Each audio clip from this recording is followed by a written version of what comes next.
Stop TV Partnership Ghana. I am happy to say good morning to all of you. Good morning. It's refreshing that we met about a year ago or more, and today we are here again as the highest decision-making body of the structure called Stop TV Partnership Ghana. I want to say a big thanks to God in heaven for all the traveling mercies. There's nobody that lives on this compound. People came from Wa, Tamale, and so on and so forth. And that is tremendous. It is the love for the partnership and for its vision. Let me congratulate the board. This is about the third year, or the first term of this board, ending by 31st December 2020. It has been so tremendous.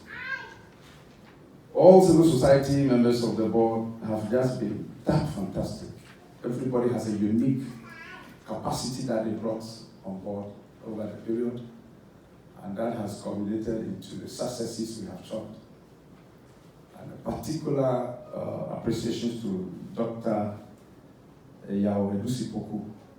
Because I remember there was at the beginning at Koforidua, there was so much of a banter, and it's like the civil society is about to cross Jordan, and the Egyptians were coming, and it's like, if we don't take time, we are going to be killed at the river bank. I walked to him and said, Doc, we are up to you now.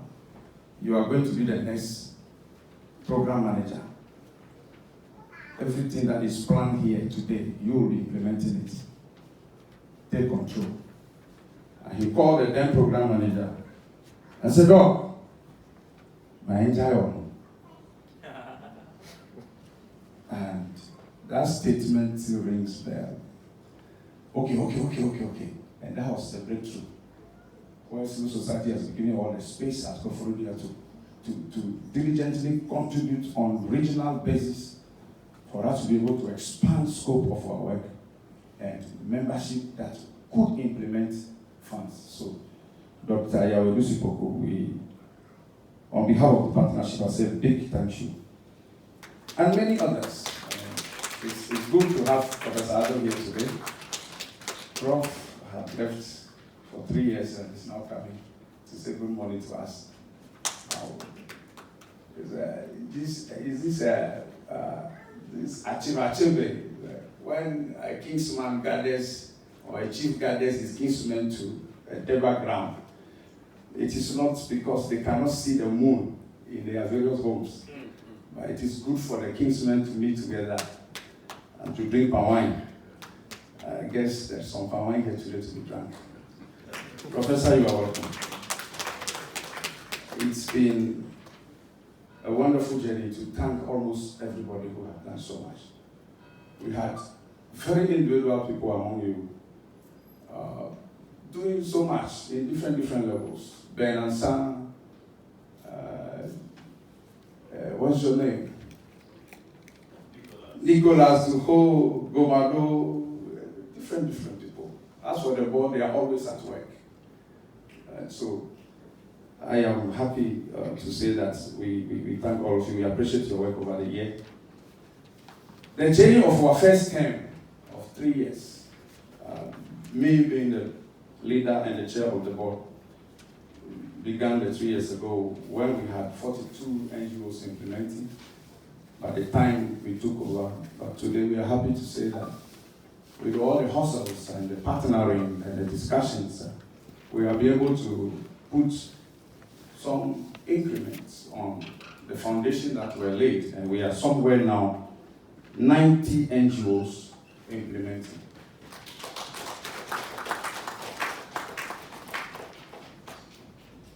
It was a serious aggression when we took over to ensure that you enter just every corner in this country to get support financially or in cash and in kind.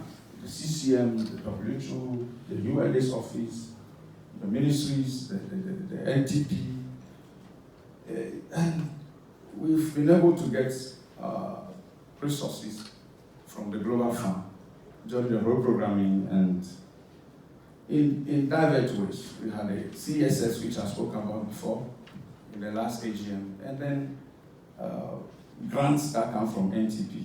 Today, it is clear, the day we took office, I think it was in the other conference room, then I heard clearly in my spirit, an Iroko tree cannot grow under another Iroko tree. It's not possible. The first one overshadowed the second.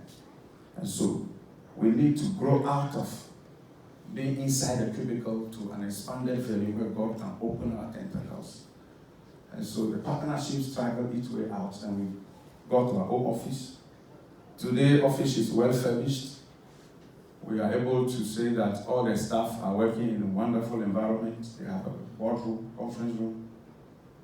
They have air conditions to cool their brains when they are hot, and some tea to drink when they need it. So I guess the office environment has been enabled for the staff to think and work for the partnership. We've been able to establish a sound accounting department that gives us the opportunity to be more accountable and build capacity of our members in the process. We've been able to create an M&E department which was not in existence.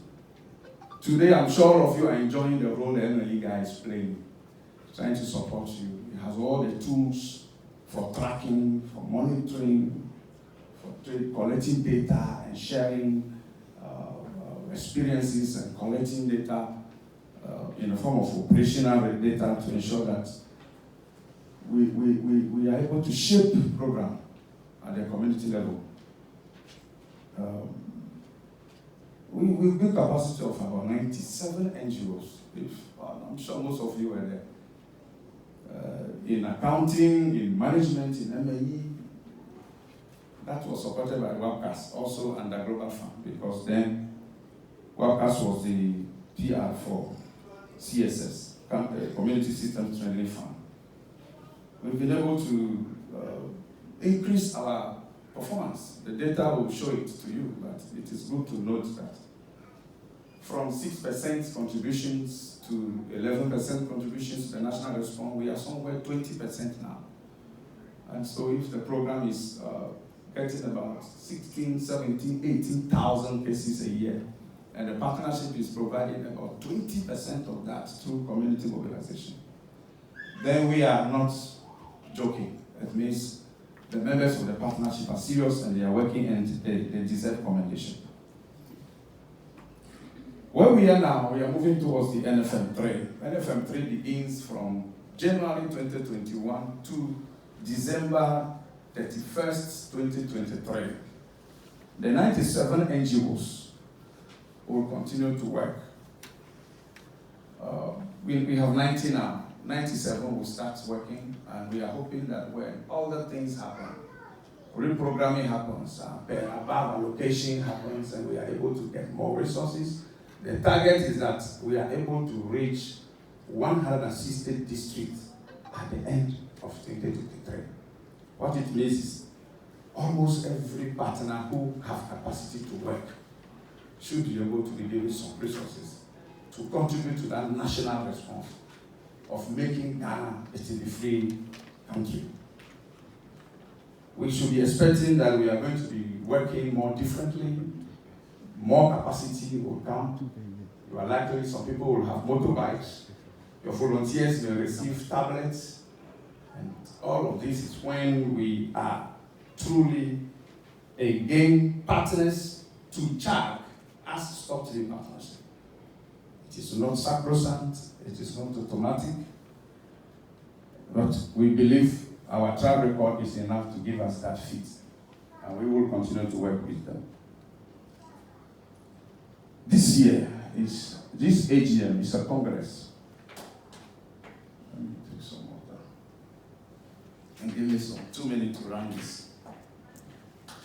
This AGM is a congress. It means we are supposed to do elections. Just before the elections processes began, so so much.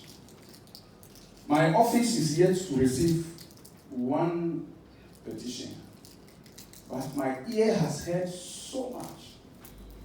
And I ask, what is wrong with us? If you have a leader, you have leaders, you should be able to write what you have to say and direct them appropriately so they are addressed. Like the executive secretary said, and there is petition here, and there is petition there. And people write to all kinds of places, including the CCM Ghana.